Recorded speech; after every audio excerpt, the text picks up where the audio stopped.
안녕하세요. 김광삼 찐구TV 김광삼 변호사입니다. 봄날의 주말을 어떻게 잘 보내고 계십니까?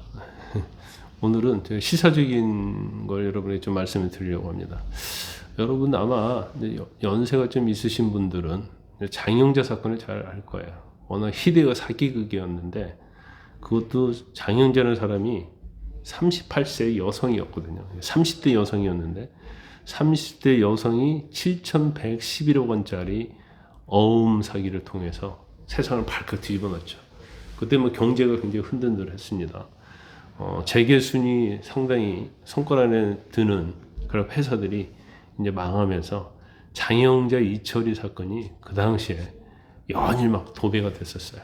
그래서 대한민국을 완전 발칵 뒤집어 놨는데 이게 단순한 사기 사건이 아니고 권력자를 이제 등에 업고 하는 그런 사기였기 때문에 그 당시에 엄청난 많이 파장을 일으켰습니다. 그래서 오늘은 이제 장영자 사건에 대해서 아마 뭐 다 들어보셨을 거예요. 또 연세 있으신 분들은 기억을 다 하고 있을 거고요. 그래서 그때 그 사건을 여러분에게 한번 들려드리는데 장영자 씨가 또 82년도에 교도소로 갔는데 지금 81세거든요.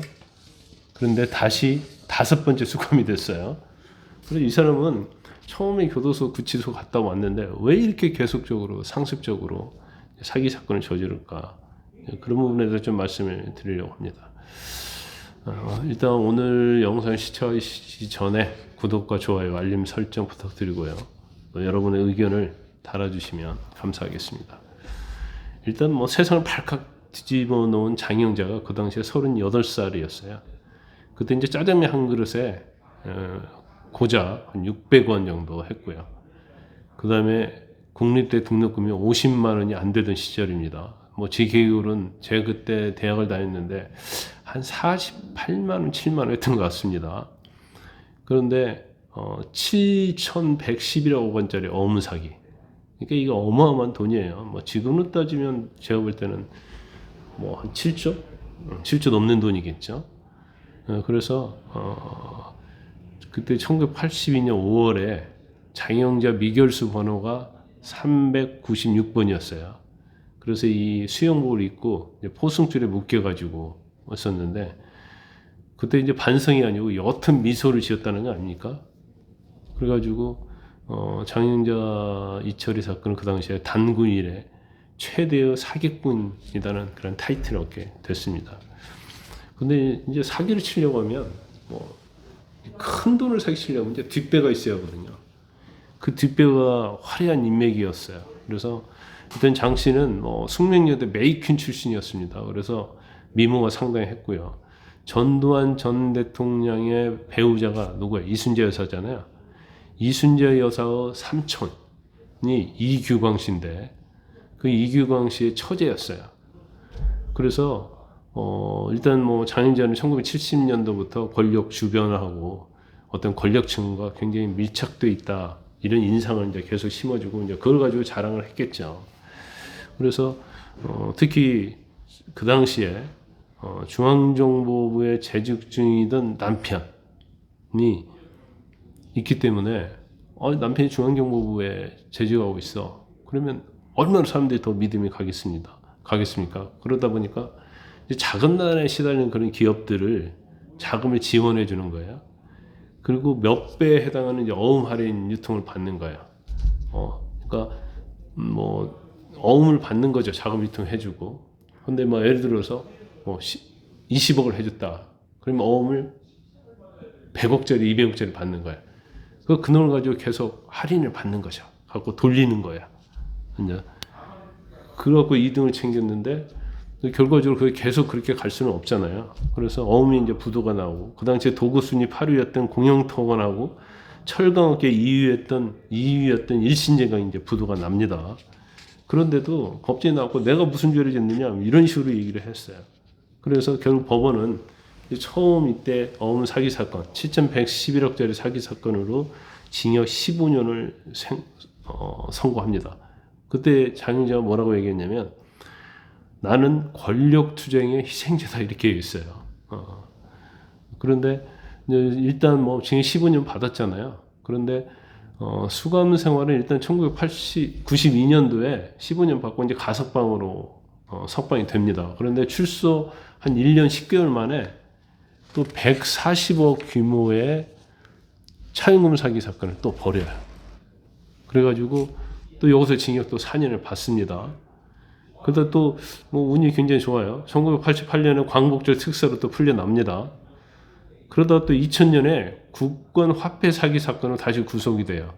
이게 국권 화폐 사기 사건은 뭐냐면 시중 은행장하고 사채업자에 접근을 합니다. 그래서 수천억 원대의 고유층이 국권화폐 비차금을 관리하고 있다. 그러니까 화폐 개혁 이전에 국권화폐를 관리하고 있는데 선금을 주면 돈을 일단 줘라 이거예요. 그럼 나중에 거기다 웃돈 얹어서 국권화폐를 몰아주겠다.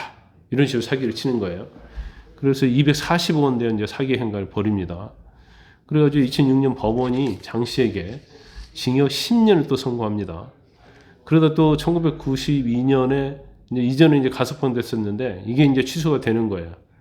그러면서 결과적으로 이제 4년 8개월을 사는 거고 또 2015년도에 다시 또 출소를 합니다. 그런데 이제 2018년에 이제 고인 그 남편이 죽었거든요. 그런데 남편 명의 삼성 에버랜드 전환사채를 기증한다고 속여가지고 또 6억 원을 또 가로채요. 그래서 다시 또 징역 4년을 확정받고 그 다음에 또 출소를 하게 되는 거예요. 그런데 전체적으로 보면 이 장영자 씨는 자유인으로서 삶이 굉장히 짧았어요. 그러니까 뭐 보니까 한 34년이요? 그 정도의 아마 교도소 생활을 한 것 같습니다. 그런데 지금 81세가 됐다는 거니까 장영자 씨가. 그런데도 또 자유인으로서 삶이 또 마무리가 됐어요. 올해 1월에 이제 장 씨가 5번째로 구속됐거든요. 그것이 뭐냐면 2017년 7월에 서울 서초구의 한 호텔에서 농산물을 공급하기로 한 업체 대표하고 이제 계약을 체결합니다. 그러면서 거기에 154억 원의 유조수표를 선급금으로 줘요. 근데 굉장히 간이 큰 게 54억의 유조수표를 주면 이게 유죄인지 금방 드러날 거 아니에요. 그러면 수표 유조죄도 되고 사기도 될 수 있는 거잖아요. 근데 왜 이렇게 뻔히 드러날 이런 사기를 치는지 좀 도무지 이해는 가지 않습니다. 그래도 또 어떤 이유인지 모르겠는데 또 1심에서 무죄를 선고받아요. 근데 항소심에서 이제 징역 1년을 선고를 받습니다. 그래서 여러 가지 이제 유조증권 행사로 처벌받은 전력이 있음에도 불구하고 또 그 누범 기간이잖아요. 그런데 또 이 범행을 저질렀다고 그래서 일단 반성하지 않다고 법원은 판단하고 결국 징역 1년을 선고를 한 겁니다. 결과적으로 또 1년을 이제 살해하는 그런 상황이 돼 있는 거죠. 일단 뭐 21일 날 확정이 됐기 때문에 이제 원심 판결이 지난달 21일 날 확정이 된 거예요. 그래서 이 사람은 지금 81세임에도 불구하고 인생의 절반 가까운 34년을 이제 철창 안에 같이 보내게 됐다 이렇게 볼 수 있어요.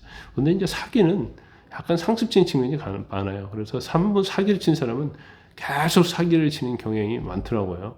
어떻게 보면 자기 마인드에 이제 그렇게 된 거예요. 이건 거짓말이 아니고 아마 사기를 여러 번 쳤는데 이제 걸린 적이 없는 경우도 있겠죠. 이제 도박에서 딴 적은 별로 없잖아요. 하지만 그 딴 걸 한번 보고 하듯이 이번에도 하면 이제 잘 넘어갈 것이다. 이제 그러다 보니까 사기가 되는 거고, 우리 이제 상습이라는 죄는 처벌을 엄하게 하는 이유가 뭐냐면 이것은 약간 정식적인 습벽이에요.